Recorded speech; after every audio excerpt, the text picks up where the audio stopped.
I honestly think he's just an extreme narcissist who loves power. He loves the I genuinely believe he's simply an outrageous egomaniac who loves influence. He cherishes the capacity to control individuals. Why, no doubt, since he was exploited by his guide, who wanted to control individuals, and his tutor was Andre Tell. Let us know how coached by Clyde Davis. Purportedly, Diddy got kneeling down for Clive Davis in 1994, and that is the way Terrible Kid Records came about, so that would make Clive Davis Diddy's coach, right? And what they share in common is that both of top air craftsmen bafflingly end up univ now. The talk about Diddy setting on his requirements for Clive up to get awful kid would be talk had Clive not come out the wardrobe a couple of years prior. And I truly composed it the previous summer on a boat and excursion that I take with my family. Cute.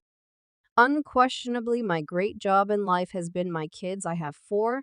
My grandkids, I have 6, and I composed that piece of the last section. Puma Wright is back with additional tea on Diddy, and this time she is eyeing that Diddy's tutor Clive Davis could have taught him into the Illuminati through odd occultic rehearses known exclusively to the tip top of the elites in Hollywood. Now everybody and their grandmother knows how Diddy in a real sense came up from nothing and turned into a tycoon music magnate. Regardless of all the exposition, misuse, dealing with murder tricks, and everything between that has been flung at him for a really long time. It seems Clive Davis was instrumental to Diddy's prosperity in spite of all that, and that is the justification for why Diddy has never been genuinely explored or made to have to deal with any damages for all his reputed violations. Yet with anything Hollywood and Illuminati related, it did nothing, comes without a value. Puma Wright accepts Diddy needed to follow through on an expensive cost to get to his influence and abundance today as administrations to enlist up compelling male VIPs. So what was Clive Davis's job in this? What cost did Diddy need to pay and are his supposed Illuminati associations the motivations behind why he has not been arraigned for any of his wrongdoings? We should find out on the grounds that he's a sex dealer and he's utilizing music and entertainment traffic. Puma Wright accepts the justification for why Diddy shows up so unapproachable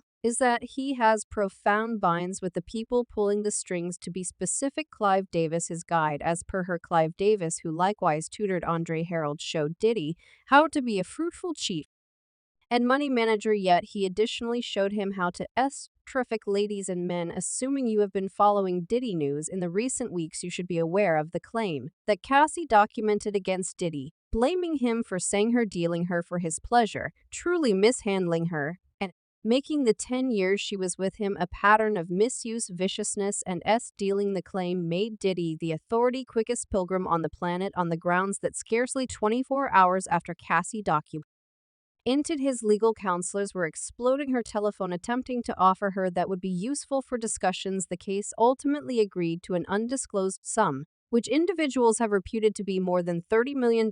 We can mislead ourselves and say settling isn't a confirmation of responsibility or even a confirmation of everything, except nobody drops that measure of cash, since they were blameless. Yet anyway, in particular, the case got into a tricky situation that has seen Diddy get rammed with 2 extra claims blaming him for fluctuating levels of misuse and attack. The first is from Bliss Dyerson Neal, a previous video lady for Diddy, whose claim affirmed that Diddy went after her in 1991 and caused significant and lifetime wounds because of being tranquilized, attempted and mishandled, and being the casualty of vengeance. Neal guaranteed that Diddy had welcomed her to supper in New York, which she hesitantly chose to go to. Minutes into the supper, Diddy supposedly spiked her beverage and drove her to a condo where he tried her since she was so inebriated from being tranquilized, she allegedly missing the mark on physical and intellectual ability to guard herself against Diddy. She was unable to try and walk or stand up standing. Neal additionally guaranteed that Diddy shot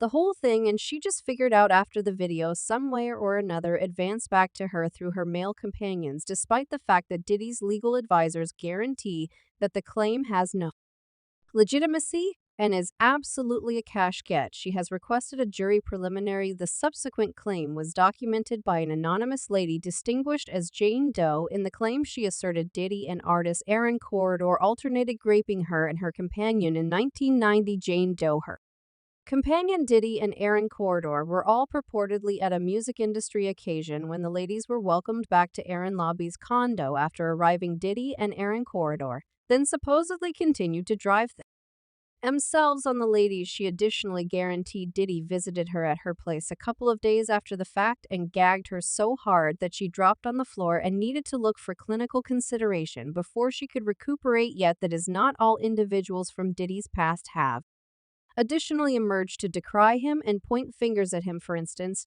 Diddy's previous head of safety, Roger Securities, who was straightforwardly named in Cassie's claim, emerged to share his side of the story on the allegations made by Cassie against Diddy. Rogers Securities worked with Diddy for a really long time, including when he and Cassie were seeing someone. Guaranteed in her claim that Rogers Securities saw an occurrence of Diddy truly attacking her in 2009 after he learned she was conversing with one more music supervisor at a club in Law. As per her, Rogers Security saw his manager hitting her and, surprisingly, attempted to intercede to stop him in light of being name-dropped in Cassie's class.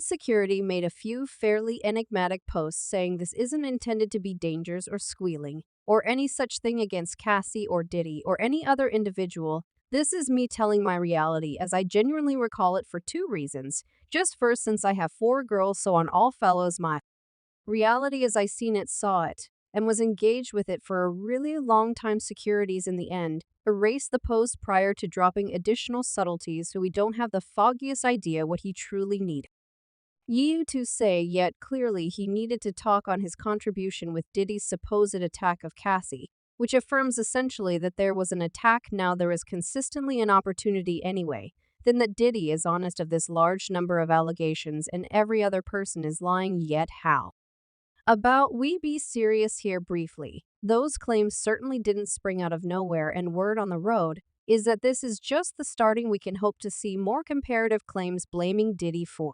papers soon, conceivably from men. Diddy's continuous gay gatherings are a loosely held bit of information in the business now, with an ever-increasing number of men approaching with accounts of how frightening and harmful those gatherings are. One of those men is breathtaking, who once uncovered how he was welcomed to one of Diddy's gatherings after Diddy blamed him for not having any desire to spend time with him. Yet remarkable, was not prepared for how the all-male party turned out and asked for him. It was as sexual to such an extent that he was unable to remain there for long. He needed to devise a reason to escape the party early. It appears to be like the story told by rapper Display, who said Diddy once took him to a male gay club to party. One more youthful male craftsman who discussed his unusual experience at one of Diddy's gatherings is humorist Fat Drew, who talked about how he once strolled in on Diddy and Felix to house feline spooning at a Miami party. I couldn't say whether the story that it have about PD Izzy is a thing. Love you believe it's something we discussed it on the show.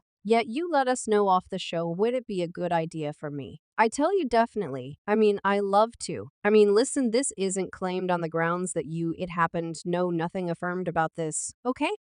It is a legend. I hit up a party on Star Island in Miami where P. Diddy has a confidential home. I should not be being there. I was with a celebrated housemaker who was party certain, and I will keep his name out of it because everybody there was taking it was fundamental me. And like wonderful, like ethnic models, like sort of staggering around it resembles. You realize it's all similar to my man is letting me know that like you realize each third individual is some leader.